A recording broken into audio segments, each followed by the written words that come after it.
Just going to show you the basics of frying a turkey here. Got a simple burner propane tank, and you got to have a big enough pot. Be sure that you got a big enough pot that you can submerge your turkey completely. Hopefully this will go down with no hitches. It's really not as bad as it seems. If something does happen, at least it's on camera. You get a lot of hits on YouTube like this. Alright, and what you could do is you could take your turkey and you can put it in the pot and fill the pot with water. When the turkey is completely submerged in water, you'll know what level of grease you need. Then you take the turkey out and you mark the pot at that level. That way you'll know that you have enough oil. You don't want to be adding oil after it's already hot. You definitely want to have all that done first and measured out well so that you don't have to deal with adding cold oil to hot oil or have it boil over and hit the open flame. As long as you measure that out, you'll be good to go. I'm using a basket. A lot of people just use there's a metal piece that goes down through the turkey, and it has 3 claws on the bottom side. It has a loop at the top, and you can set it down like that. I just use this basket, and I haven't had any problems with it.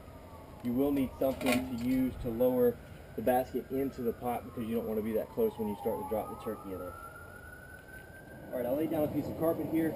It's the easiest thing to do, an old piece of carpet. Keep your grass from having a nasty burn, brown spot, or keep your floor protected if you're doing this near a garage or on some concrete. We got fire here. It's a little bit breezy today, so we got to make sure that we check this often.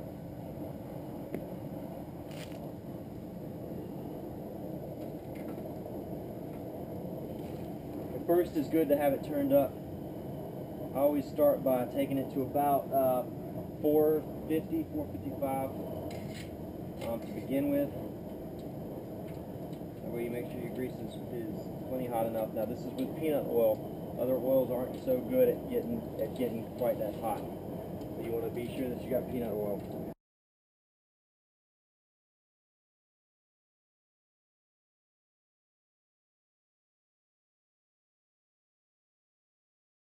And that's it. We're going to let that thing heat up to about 455. It takes approximately 30 to 45 minutes.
Okay, we're up to about 425, which is a good starting temperature.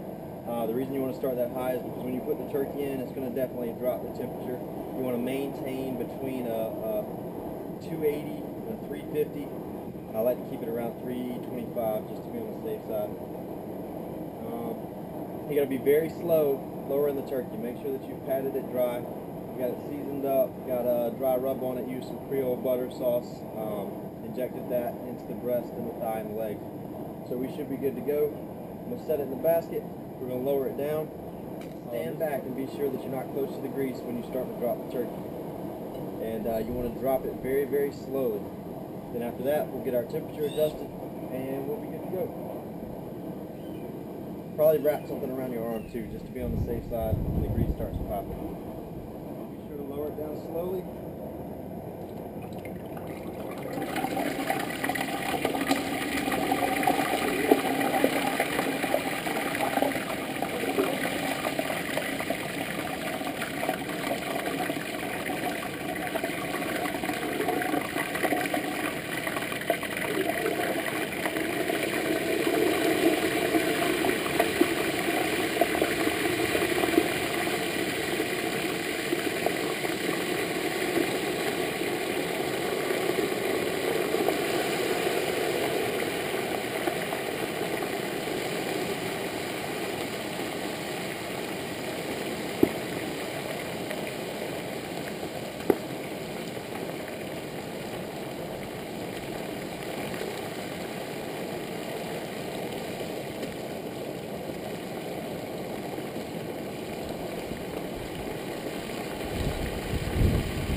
Alright, so that's how it starts.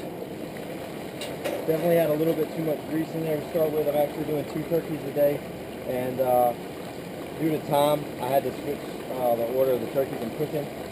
So had a little bit of excess grease there. That's not really good to have the grease bouncing out like that, and you don't really want that. If you do the measuring method that I told you with the water, that'll definitely prevent that, keep that from happening.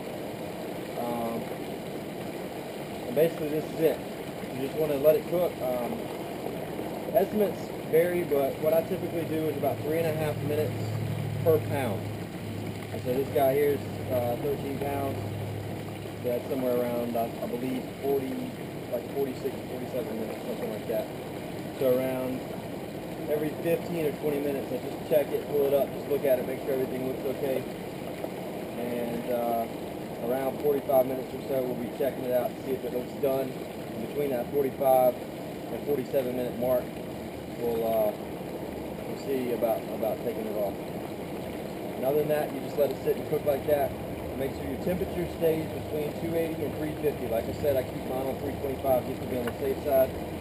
And that's pretty much how you deep fry a turkey. We'll look at it in just a little while when this finishes up, and hopefully we'll have the best, juiciest turkey you've ever tasted in your life.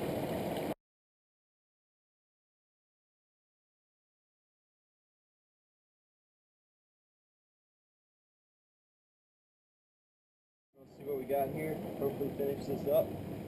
Be ready to cut into some awesome turkey.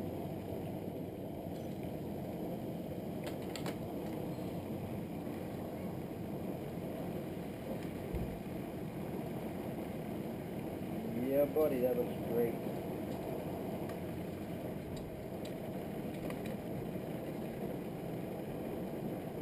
Now I'm going to drop one more turkey. Let you see one more time just process of setting it down in the grease and getting it ready to go here.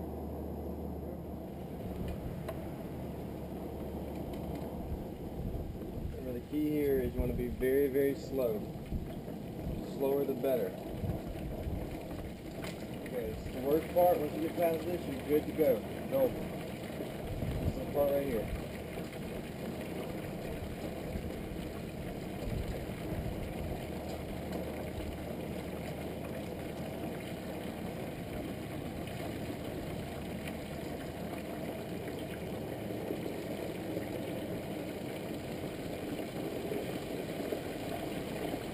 Take your time, be very, very slow. It's a little intimidating at first.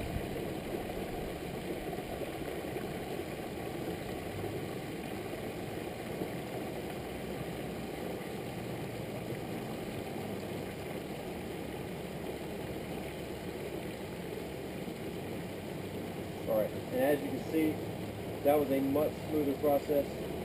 This was the smaller turkey, the one that I had planned on cooking first.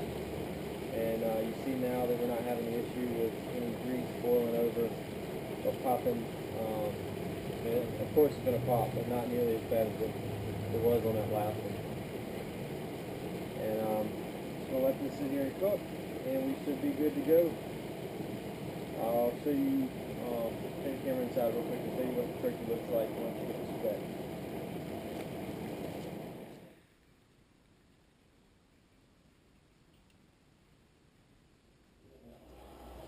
This is kind of crispy on the outside with a lot of seasoning for the dry rub. Like I said, just used a like a beer can chicken dry rub, any kind of poultry rub.